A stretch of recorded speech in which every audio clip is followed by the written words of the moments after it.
Hello and welcome. My name is Joe Centermelli. I oversee Grand Rounds for our department.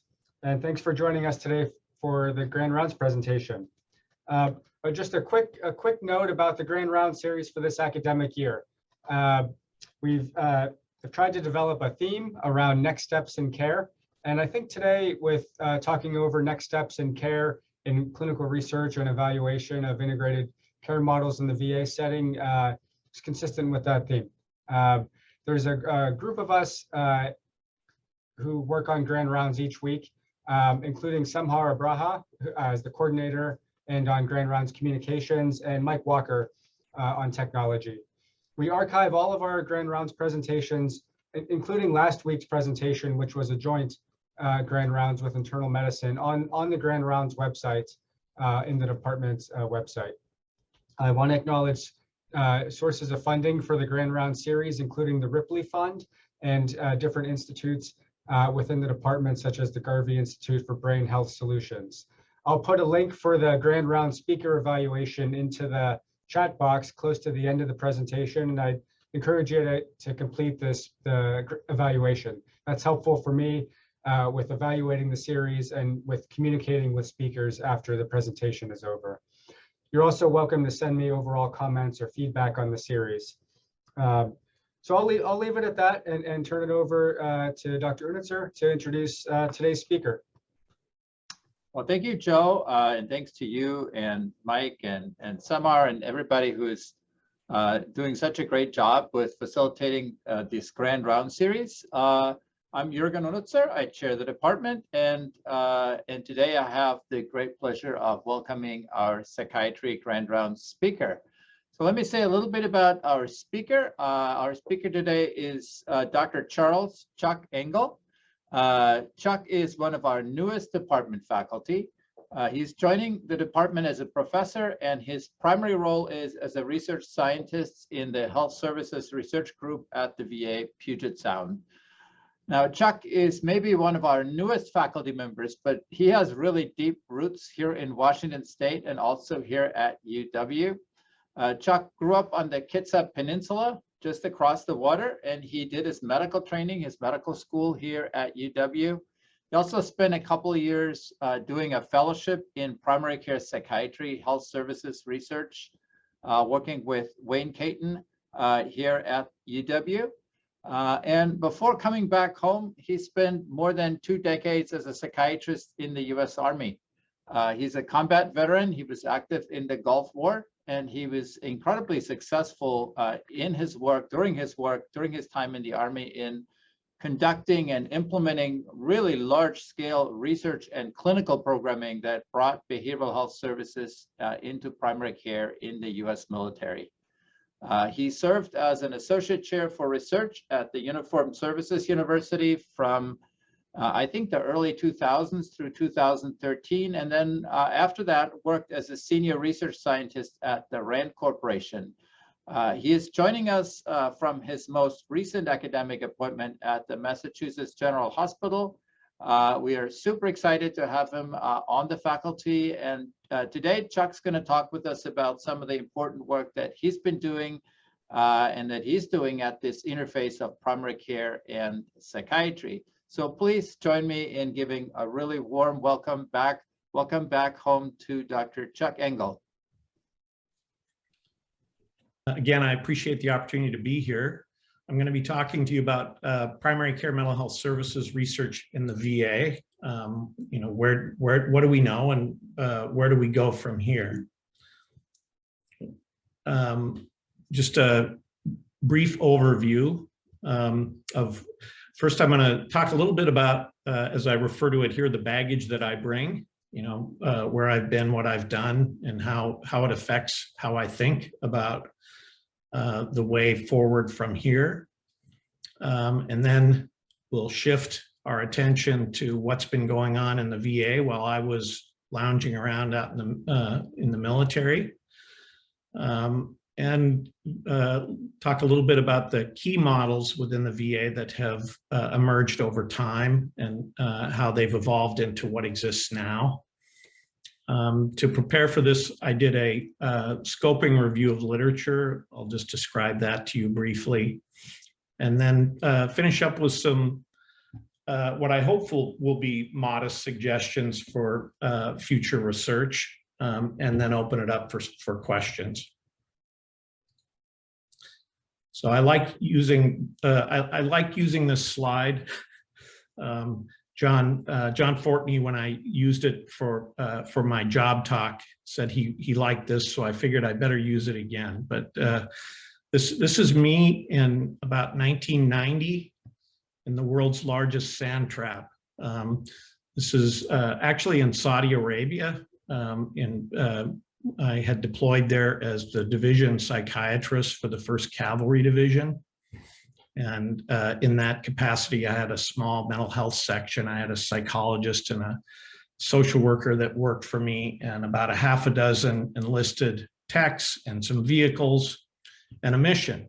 And the mission was to take care of about 20,000 troops who were far from home and had lots of problems. And I refer to it as the Dark Ages because, according to the military doctrine, we were supposed to set up our mental health tent, far away from the medical area, because the idea was that we didn't want to medicalize their mental health problems, that if we medicalized it, then we would be shifting responsibility away from them to get better. But I was in a medical company with a group of docs who would take turns doing sick call, and I would have the opportunity to see the line of people who were coming for sick call, and many of them looked like highly distressed people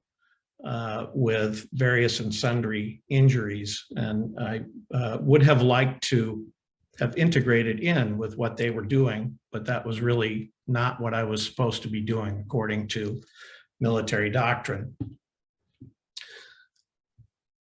A piece of this is that after I deployed to the '91 Gulf War, of course, there was this concern about a Gulf War syndrome that evolved that ultimately became defined really as a combination of chronic fatigue, chronic pain, and neuropsychological problems, the subjective symptoms of memory disturbance. And at that time, there was a review of the historical war syndrome literature. Simon Wesley was one of the authors on this. Craig Hyams was a naval officer that pointed out that poorly understood post-war syndromes have been pretty common after war, and that they've raised a lot of questions about how should we think about chronic physical symptoms after a traumatic event like this. Everybody wanted to call it post-traumatic stress disorder at that time. We were just out of the Vietnam War and the emergence of PTSD, and there was a real push to I'll call it psychiatrize the problem, to which there was a great gnashing of teeth on the part of veterans who insisted that this really wasn't post-traumatic stress disorder. This is just a list of some of the various syndromes that have occurred over time, and I won't go over all these, but you can see that they have been recurrent and international, and they make an interesting talk all by themselves. And one talk that I was thinking about giving for this Grand Rounds was a description of Gulf War syndrome and how we decided what it was, to the extent that we could decide what it was and what we might do for it. But I think that's a conversation for another time, but I think it's very interesting. It's at really social aspects of illness after war. One of the challenges with these kinds of problems, which continue to this day in various shapes and forms, is that we're dealing with a medical model that would like to have proof of a cause. And in exposure in occupational epidemiology, we'd like to know that there is a consistent and robust relationship between exposure and illness.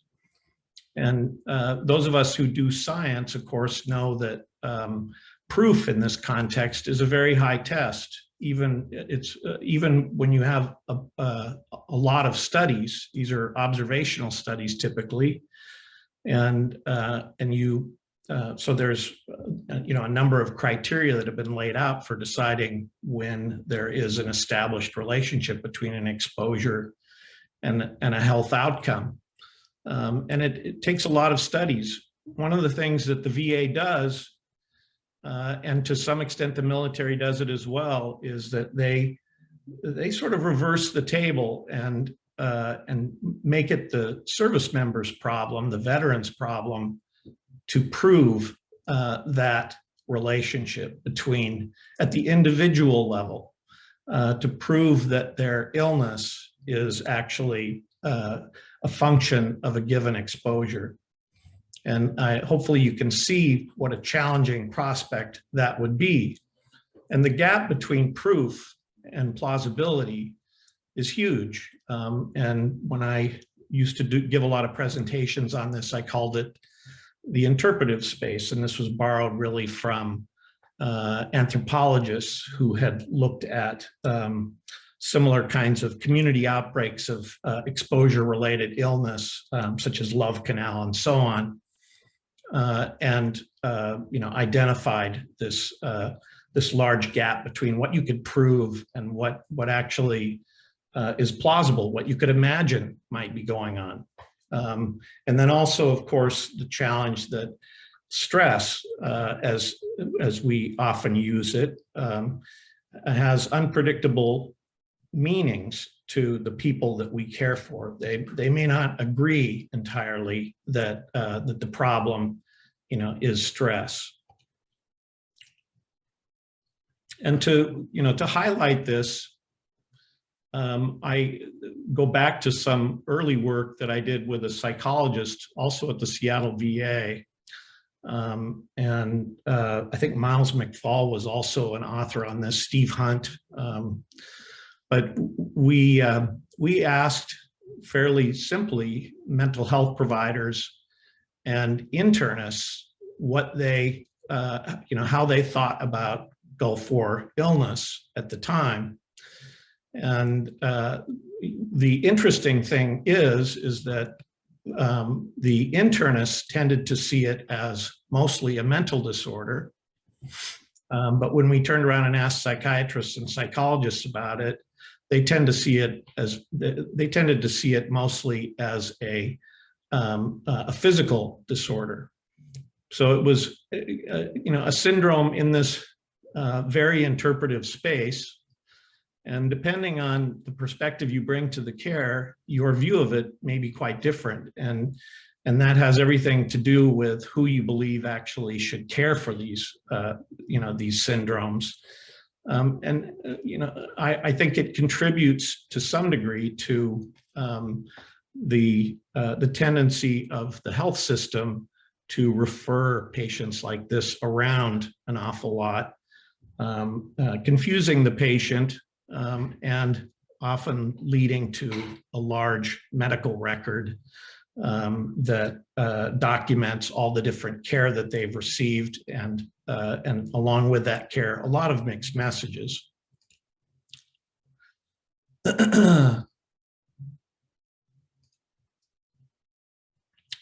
So, after I came back from the '91 Gulf War, and after I had done my fellowship at UW, Actually, kind of an interesting story was that Wayne Caton, I think the Army Surgeon General had come to, or his representative, talked to Wayne, knowing that he had expertise in these sort of medically unexplained symptom syndromes, and was interested in having him come and talk about the work that he was doing. And there were also people represented from the multidisciplinary pain center that UW has run for many years, that also participated in that. I think Bill Fordyce,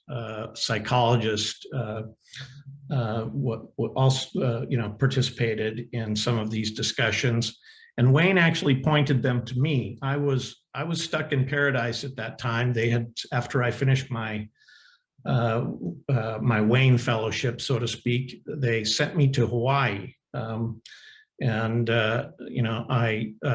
I went there kicking and screaming because I wanted to go to the military's medical school in Bethesda, but there was word on the street that school was going to be closed. So they ended up sending me to Hawaii instead. Well, in the meantime, Gulf War syndrome broke out, and Wayne referred them to me. And when they came to me, I traveled back and forth from Washington, D.C. a few times, and then eventually they offered me the position that I originally sought, the faculty position at Uniformed Services University. And they gave me this job of running this place called the Gulf War Health Center.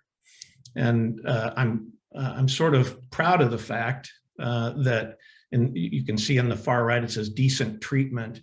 That is from an article that was in American Legion magazine. And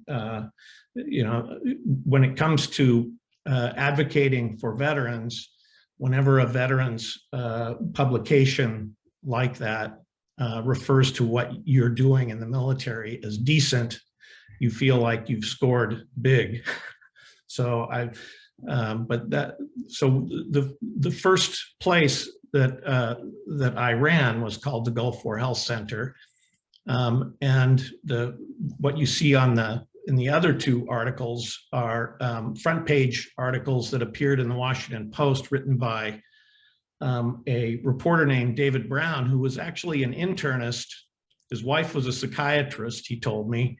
And he spent a lot of time around the program. In those days, it seemed to bother no one that he was taking pictures of patients and putting them on the front page. It was, of course, with their consent, but he basically hung around the program that we ran, which was a 3-week program modeled after what the Multidisciplinary Pain Center does at UW. I took the whole staff and we traveled to Seattle to sort of learn the general model, and then came back and applied it to these folks that had these fatiguing and pain, vague sorts of somatic problems. And I also had the opportunity while doing this to work with the VA.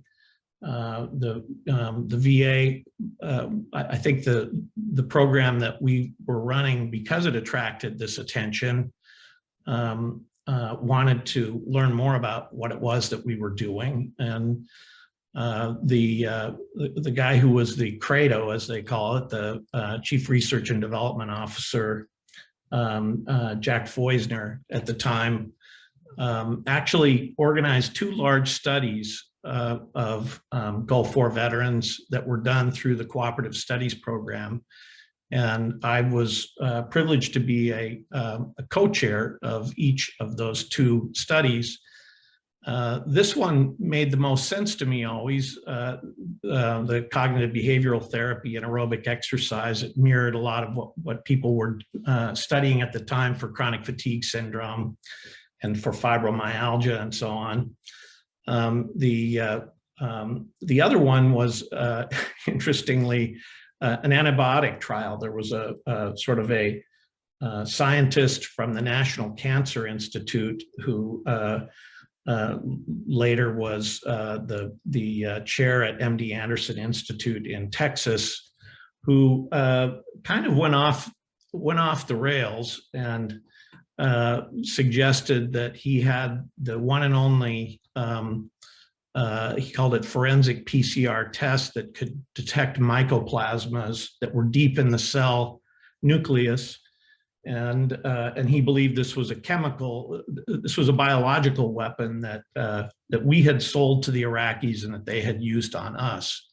And so he was prescribing, as a PhD scientist, he was prescribing a year of antibiotics for veterans. And in response to that, the VA initiated a large, it was like a 30-site study using his test. And we studied his test in the process of doing it, and then randomizing people to placebo versus a year of doxycycline. And later that study was negative, and more or less the problem kind of gradually went away after that. But it speaks to the fact that sometimes science is done not necessarily because of the fact that we as scientists think that this is a likely hypothesis, but some trials are done for communication purposes because there is a constituent population out there that needs to be reassured. And in this case, it was felt that doing this kind of antibiotic trial, it would either, if it worked, then it was a win because we now would have something to treat it with. And if it didn't work, it was a win because we could move on from this hypothesis, which is precisely what really happened.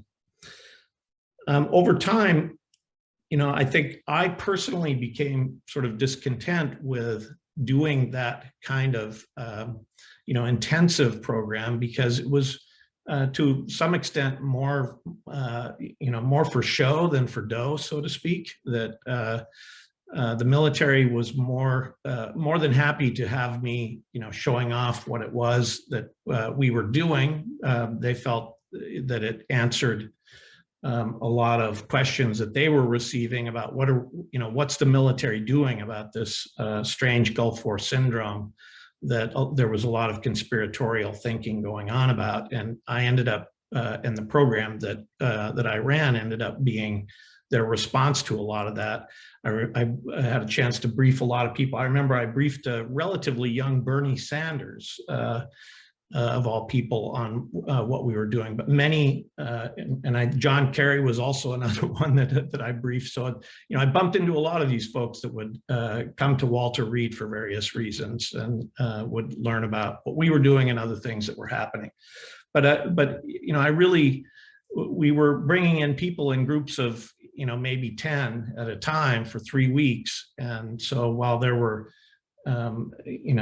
tens of thousands of Gulf War veterans suffering from this kind of post-war symptom syndrome, which was borne out in epidemiologic studies, a number of epidemiologic studies that showed higher rates in people who deployed than people who were in the military at the time and didn't deploy, of symptom reporting across the board. That we knew that there was a lot of people that was suffering from this, and I felt like we really weren't able to give most of these people an opportunity to come to the ivory tower, which in the military, Walter Reed is the ivory tower. It's the castle on the hill. So I started to shift my attention thinking about how we could work within primary care to make change. And there was, the September 11th attack that happened partly right there in Washington, D.C., where the Pentagon was attacked, and Walter Reed is kind of on the other side of the Beltway from the Pentagon attack. So we didn't actually see casualties from that, but there were a lot of people traumatized by that in the general area of the national capital. And we put care managers into a lot of these clinics and initiated a screening campaign asking people when they would come in for their visit whether they had been affected by, whether they were there as I can't remember the exact wording of the screening question, but whether they were concerned about their health as a result of the 9/11 attacks.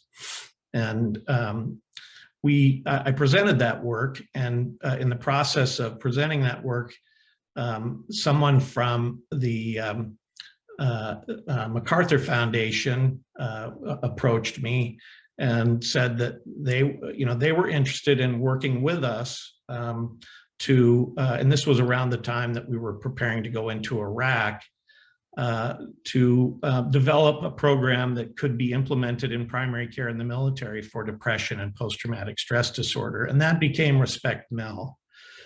And this is the model. I'm almost embarrassed to present it here, with AIM Center folks watching. I realize I'm not using the standard AIM Center approach to this, but it's pretty similar. It was developed, like I say, by this MacArthur initiative on depression and primary care group. John Williams, Alan Dietrich, Tom Oxman were kind of the key players. Kurt Kroenke was also involved. And they worked with us to develop this PTSD part. But the linchpin was a care manager.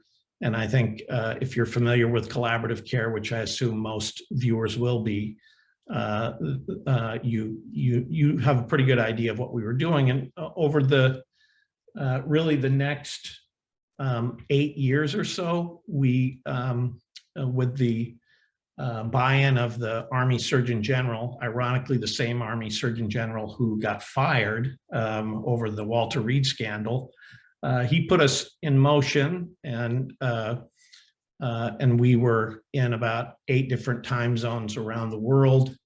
And I was traveling all over the place, and I was, pretty busy guy for quite some time. We were implementing this, and I think when I finally retired, the Respect Mel had been implemented in over 3 million visits across 95 different primary care clinics in the Army.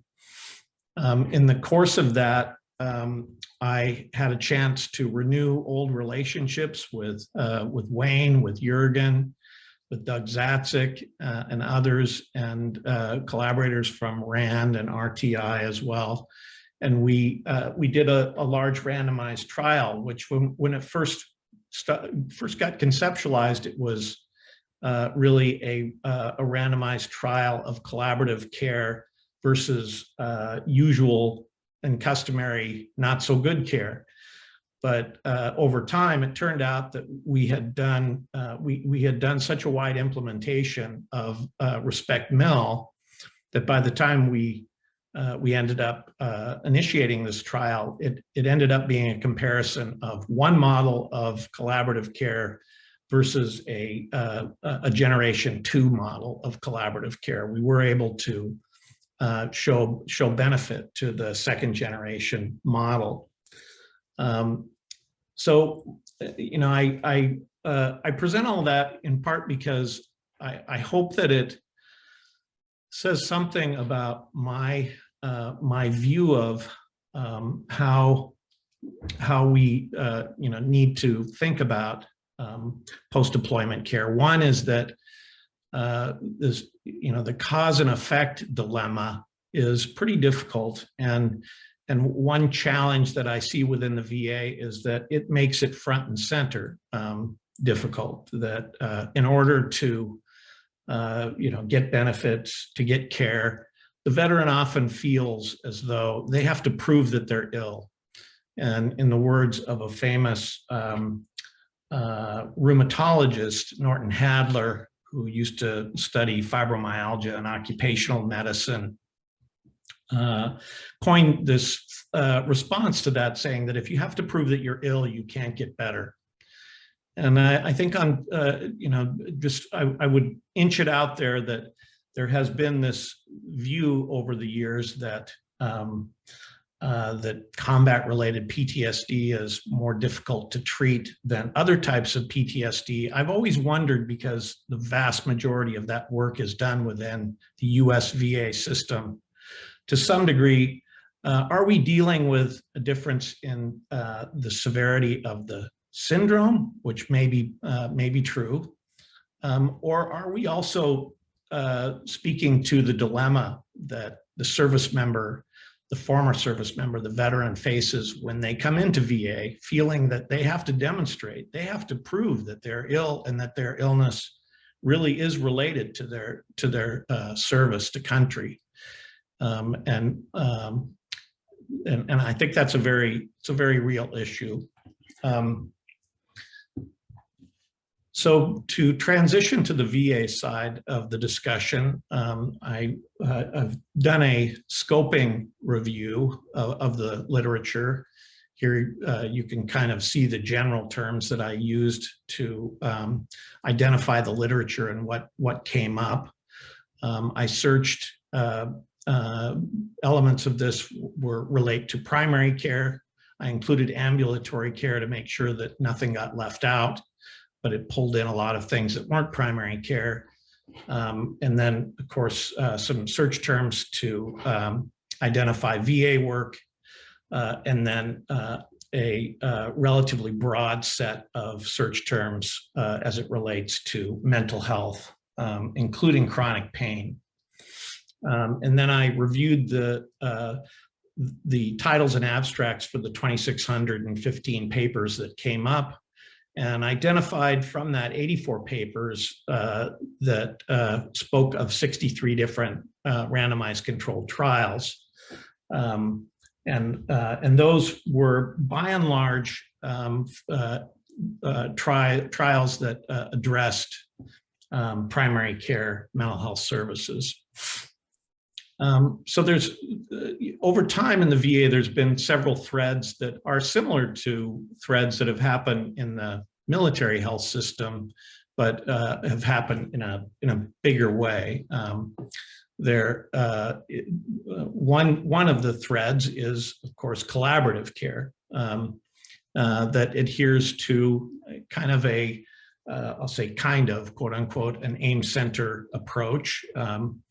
But the biggest implementation of this was the VA's tides and waves approach for depression.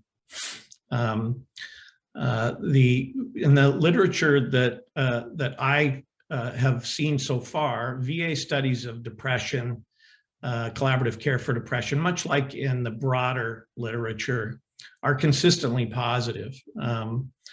VA studies of post-traumatic stress disorder are more mixed. And my distant take of that literature, I say distant just because I haven't gotten right in and looked at specific components, but it seems like those studies that rely on collaborative care to increase the prescription of medicines are less likely to be positive, and those that make an effort to increase the dissemination of more evidence-based psychotherapies are more likely to be positive, which would make some sense.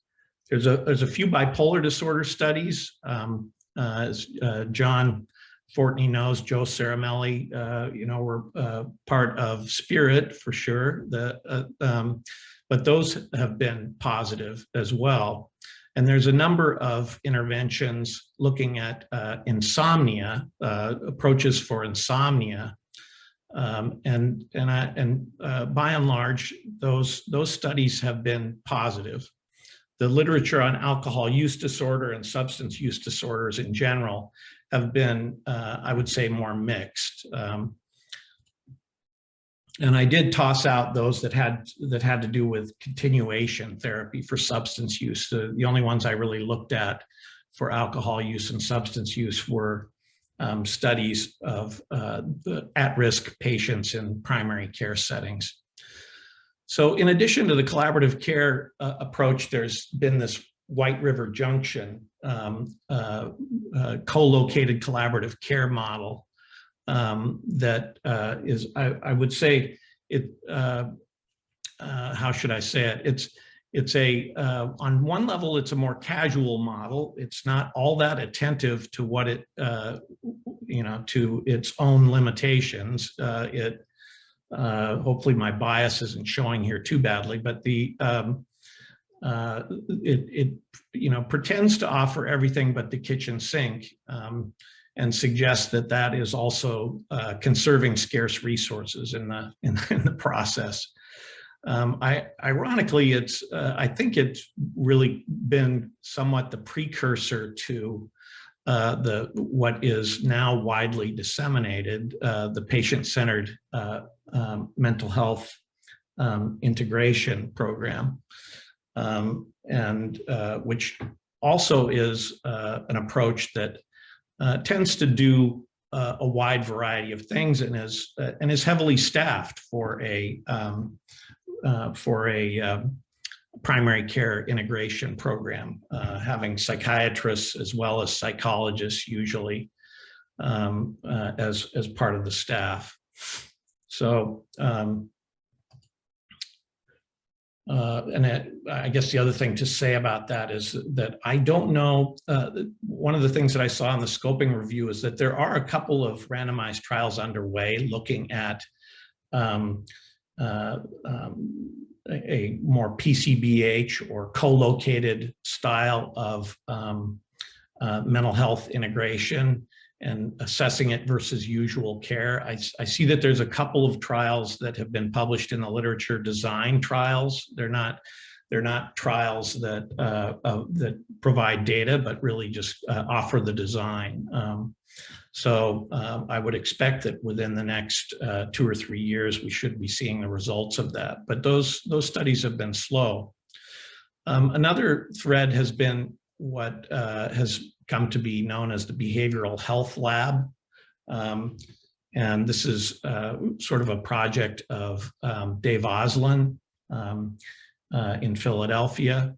And it's, I'd say at its core, it's a measurement-based care approach. It started solely as a measurement-based care approach in the mid-2000s. And then on top of that, there were there's been like a couple, 3 trials of Behavioral Health Lab plus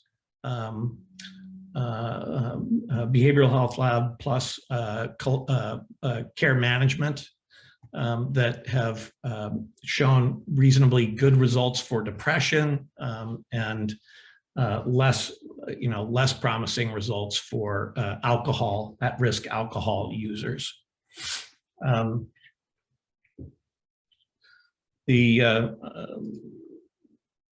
So those 3 approaches, I think, over time have merged into the current corporate model, if you will, the patient or the primary care mental health integration model that seems to be pretty much VA system-wide at this point.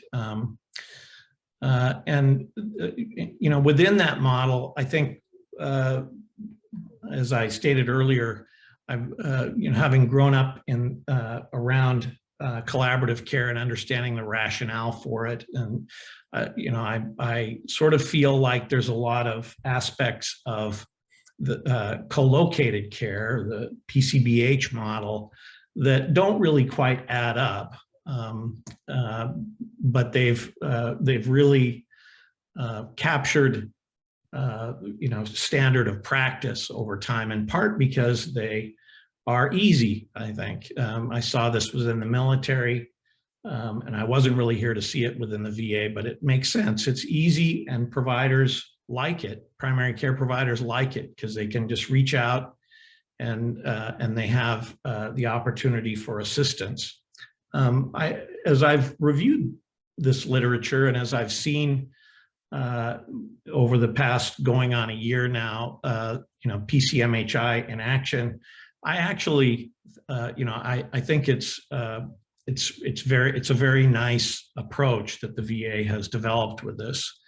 The big question is resourcing. It seems to put, there's a lot of resourcing that's tied up in it. I'm not in a position to understand how that works, but I do know that mental health is the most common diagnostic group among VA beneficiaries. So I think one could knock the approach, but I think it's effective. That's just a broad opinion of it from what I see. And it provides a great platform for doing collaborative care for subsets of patients when we find that that collaborative care is useful for those subsets. And as we know, the evidence is stronger in some conditions than others. Anxiety and depression, it's pretty strong. Bipolar disorder, it's getting stronger. PTSD, sort of plus minus, and substance misuse really sort of plus minus. So in transitioning to a discussion of research priorities, thinking through where do we go from here, I'd like to thank Emily Dworkin for a couple of slides that I'm using of hers here, which she gave me permission to use. I don't know how many at the presentation today may have been around for her presentation at the recent research retreat, but she gave a great presentation about getting out of our ivory towers and getting involved in participatory work. And she laid out this spectrum of how to think about community participation in the research that we're doing. And I think many of us agreed that we're sort of in the middle, that we're operating in the community-based research. The community provides input to our ideas. And that's, there's a fair bit of challenge around that. I will say at RAND, one thing I got used to, I don't know that we were ever in the community-driven research, but we often were leaning in the direction of community-driven research because we were hired guns. We were, in many cases, when we weren't doing grant-funded work, we were being asked to do certain work and in a very participatory way. So my urging really is that we think hard about moving even further to the right toward greater community involvement. We, by our natures, we know clinicians, we involve them in the work that we're doing. But I think my urging is to think hard about how we can involve the veterans and their caregivers, more front and center, and even in the driver's seat to some degree in the research priorities that we take on from here. I'm not going to go into this slide other than to say it's also from Emily, and it just kind of lays out some practical ideas of how you can involve, community-based partners in research at various stages of the research. I really found her presentation very inspiring, and it took me back to the work that I had been doing in the military, in the early times in the military, where that was really the posture that we had, was people didn't really know what to do, and we had to engage leadership and service members and their families who are actually beneficiaries in that health system and create something that would serve them. Another sort of background view that I would get out there is that, measurement, while important, when we create metrics, they become a target. And when they become a target, as Goodhart's law tells us, they cease to be a good measure. By nature, we tend to want to game these things. By human nature, we figure out how to maneuver around these measures. So, priority area number one, I think, relates to measurement-based care and avoiding reification of measures.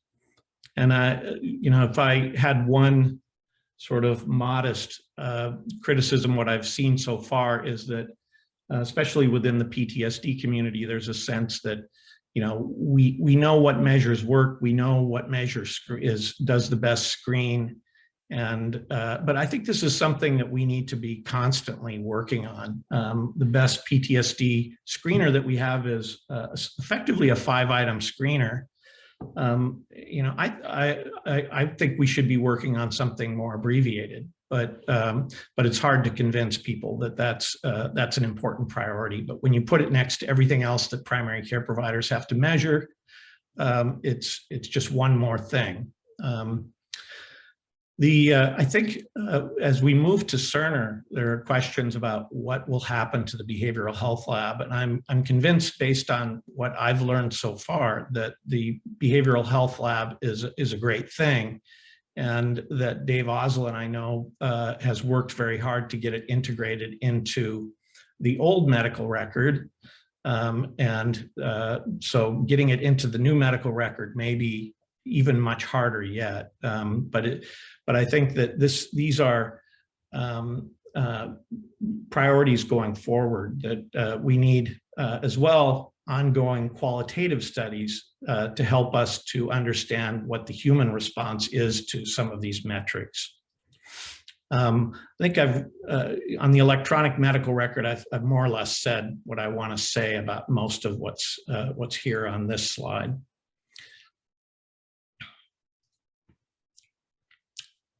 I guess the one thing I didn't say that's on that slide is I think it will be important going forward, and I don't really know of any efforts that have been very successful as it relates to Cerner or Epic to develop the kinds of registries that we need in order to be effective at supporting care managers and supporting the specialists who oversee and do the case review with the care managers on a regular basis, as well as put that information in usable form on a population level and at an individual patient level for the primary care provider.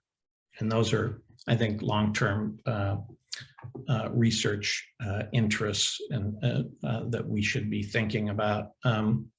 And then, of course, efforts to extend treatment reach, which John is very involved in, testing models of teleremote services. I think, one of the things that sort of makes my mouth water for this agenda at UW is the fact that, there's this huge open area in Alaska.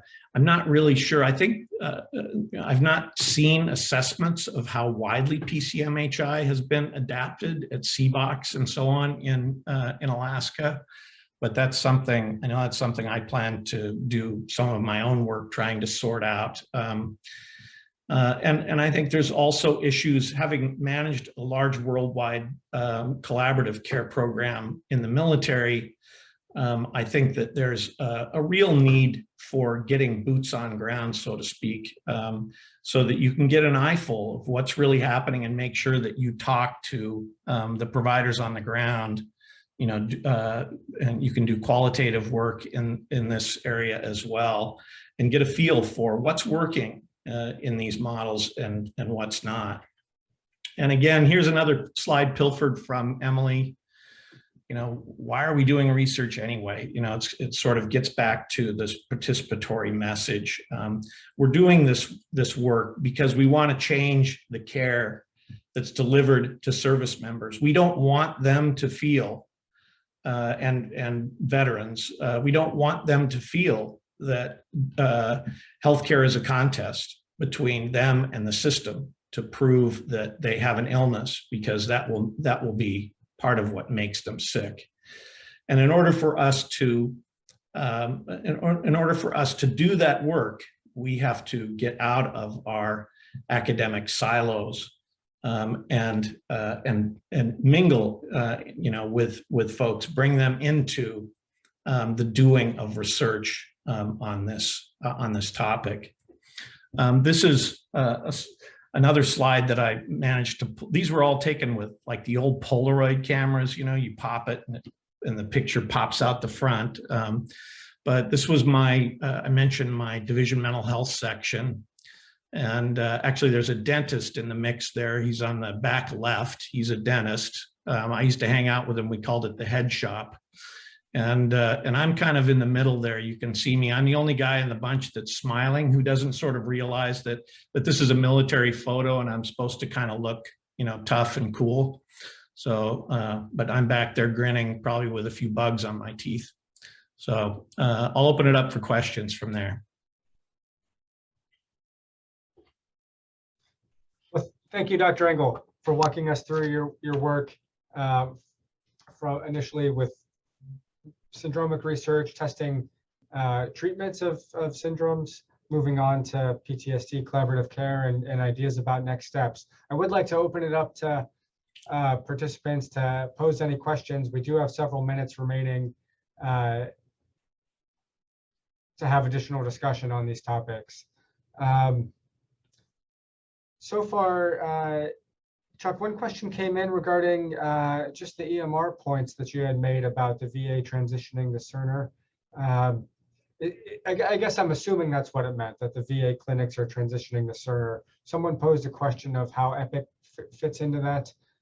If you have ideas or thoughts about other medical records using measures from the behavioral health lab. Yeah, I really don't. That's a good question. I don't know. My guess would be that Epic doesn't play with behavioral health lab either. But I think Jürgen is probably the better person to ask about how well Epic plays, and the AIM Center folks that are there at University Hospital, about how well they think collaborative care registries and care management and so on could be fit within Epic. The VA is not moving in that direction. I realize that, at least I think I realize that UW is moving from Cerner to Epic, and in a strange twist of fate, the VA is moving to Cerner just as the UW moves away from it.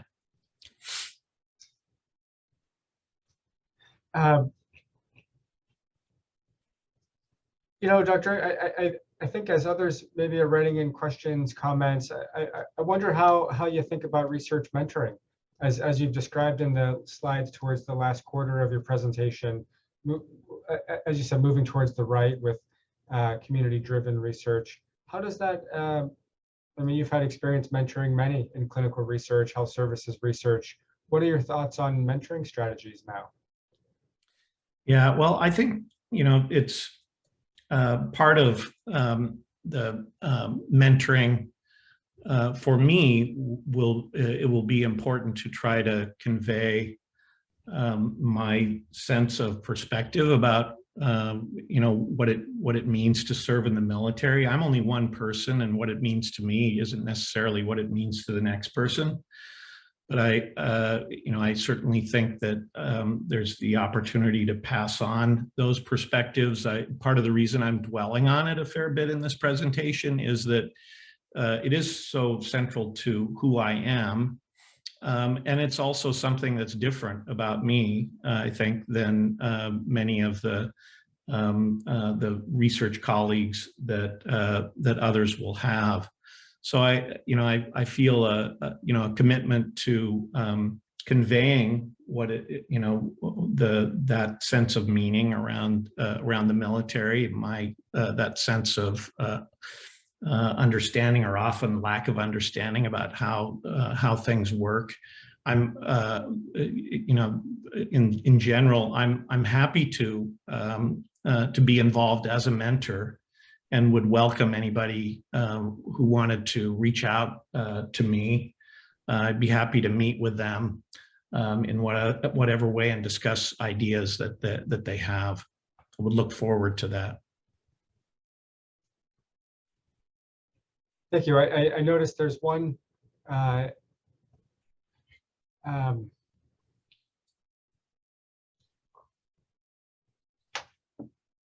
let's see, any additional questions, comments from participants? We have a minute or two.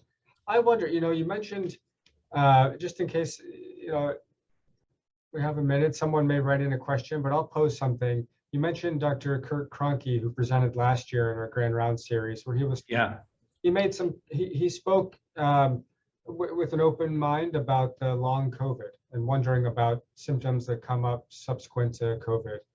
And I don't know that it's completely understood yet. I mean, you've observed many syndromes. Do you have thoughts on this now or ideas for strategies to address symptoms? Yeah, I guess, one thing to say is, I don't know, on the list of syndromes that I had listed on that early slide was Agent Orange. And, if most people would look at that and think, well, Agent Orange, we know that's a carcinogen. How can you call that like a vague post-war syndrome? And I think that even in situations like that, when you start looking at the epidemiologic data, the number of people who are affected by the carcinogen in terms of having illnesses that we've identified that are related to the carcinogenic effects, it's a relatively small number, but there's a large social impact about turning it into a program where people have to sign into and get benefits in that context. And I'm not saying people are fishing for benefits. That's not really my message at all. But I think there are ways that society can make people ill and perpetuate illness.